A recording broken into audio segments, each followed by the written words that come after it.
Hi everyone, this is Mr. Harden of Harden's Manga, here to tell you about Ruri Dragon Volume 1. Our cover shows the lead Ruri, Ioka, sporting a school uniform with the startled look, some dragon horns, and dragon eyes.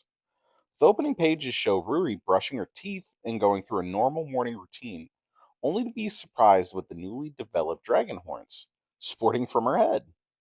Ruri's life is going to flip a little bit, and we as readers get to enjoy 6 amazing chapters to learn all about Ruri's new life in this amazing Volume 1.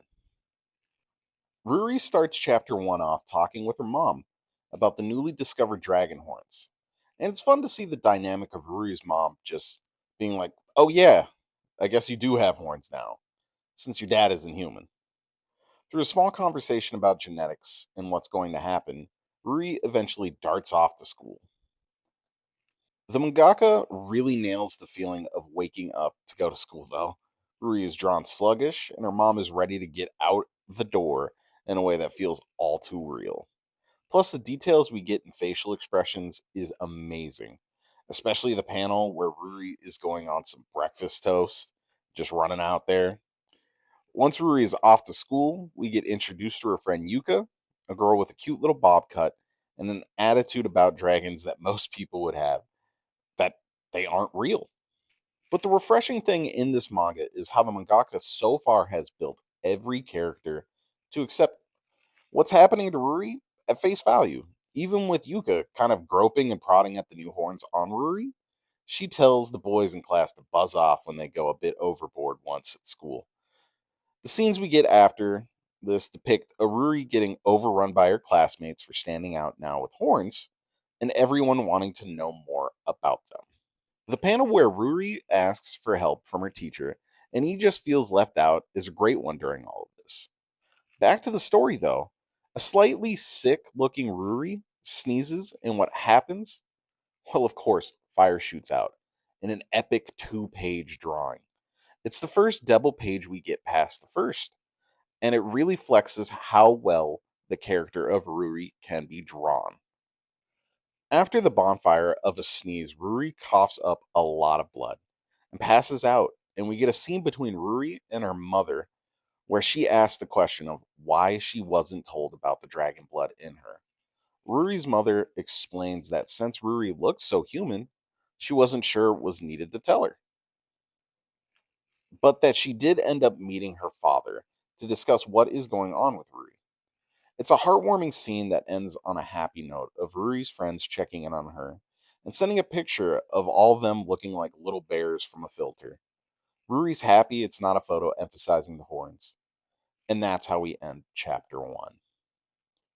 Chapter 2 starts off with Ruri shoving tissue up her nose to try and sneeze to recreate the fire from the previous day.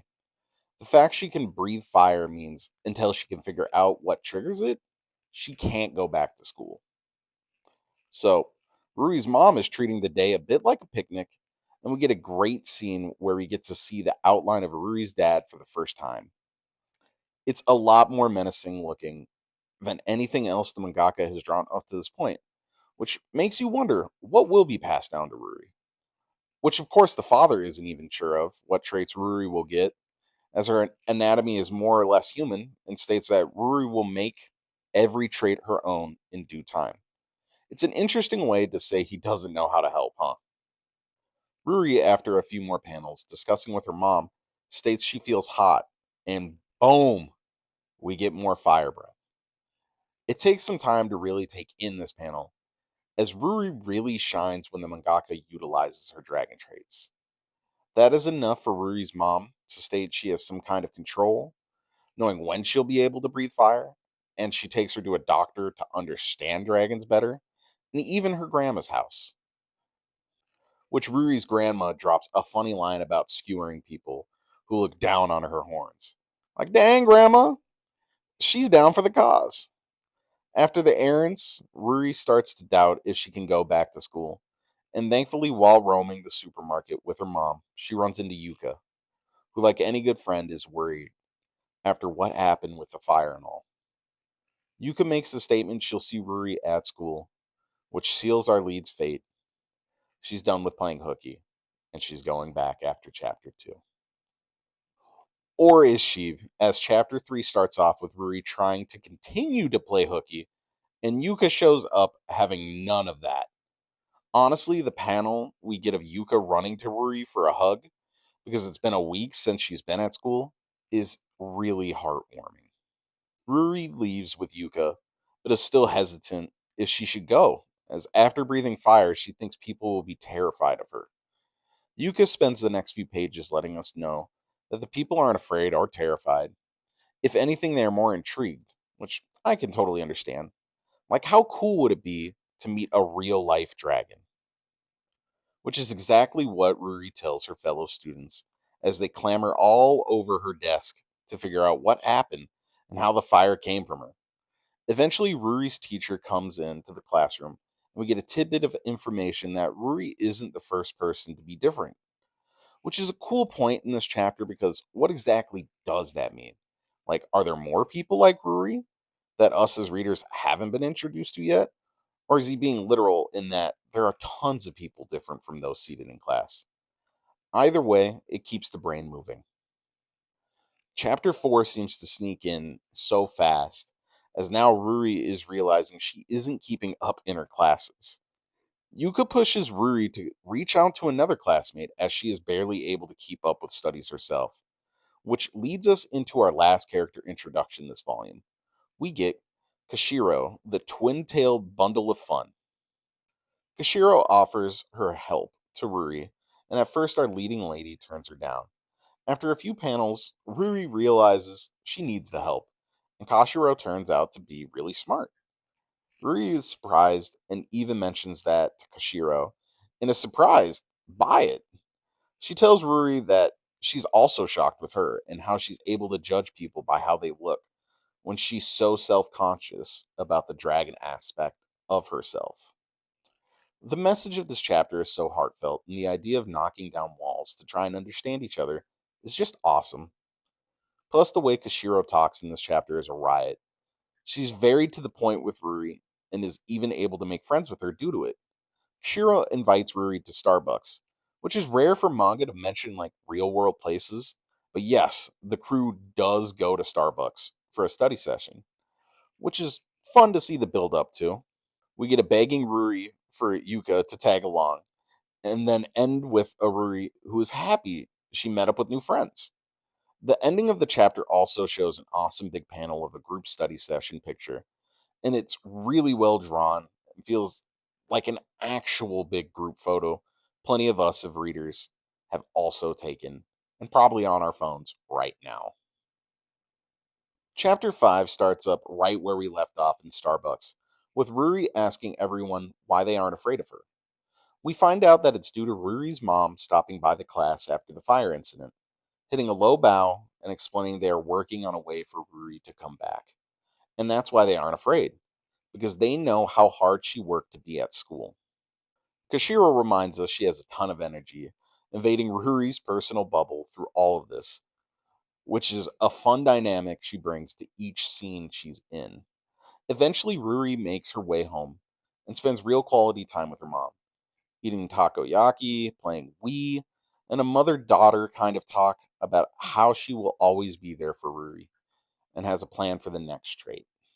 The art is playful throughout and just feels really warm this whole chapter. Like everyone is rooting for Ruri. Even Ruri is better and believing in herself, stating no matter how dragonish she gets, she'll continue school. And after all this, the chapter ends, bringing us to the final chapter. The final chapter starts with a rainy walk with Yuka. Yuka and Ruri enjoy some casual conversation, all the while having people call Ruri just Dragon instead of her name. Ruri finds out that her mom never actually used the word dragon, only Ruri. So now everyone who is caught up in the hype is starting to ask a lot of questions. Ruri eventually breaks the tension and even lets everyone touch her horns. It's interesting because we get Yuka saying Ruri has always been social, but needs to get her walls down first to see that. Overall, real engaging way to turn the tides of the questioning being hurled at her, especially since Yuka tells Ruri to quit letting people touch her horns. Like, come on, guys. I get it. I'd want to touch a dragon's horns too. But Yuka is right. Eventually, Ruri's new friend Shiro joins Ruri and Yuka for some lunch and initiates plans to research the dragonness inside Ruri. It's a fun little moment before the final intrigue of their volume, where everyone's hair in class is starting to stand up, and we get a full page panel learning of Ruri's new electric power to end the volume. Ruri Dragon Volume 1 sets up a unique person in an ordinary world with masterclass writing and beautiful art to go with it. The T rating feels more in line with the fact that some of the topics tackled feel like they might go over a younger reader's head. The greatest thing this volume does is tell a story worth investing in, as questions are asked that aren't answered and the dynamics of friendship are strong. Recommending the series comes easy, and as of 2026, it's still an ongoing series, so it'll be nice to catch up with. Overall, I highly recommend picking this one up before it eventually becomes an anime series, everyone. So thank you for taking the time to watch this review, as I've been Mr. Harden of Harden's Manga. And remember, manga is for everyone.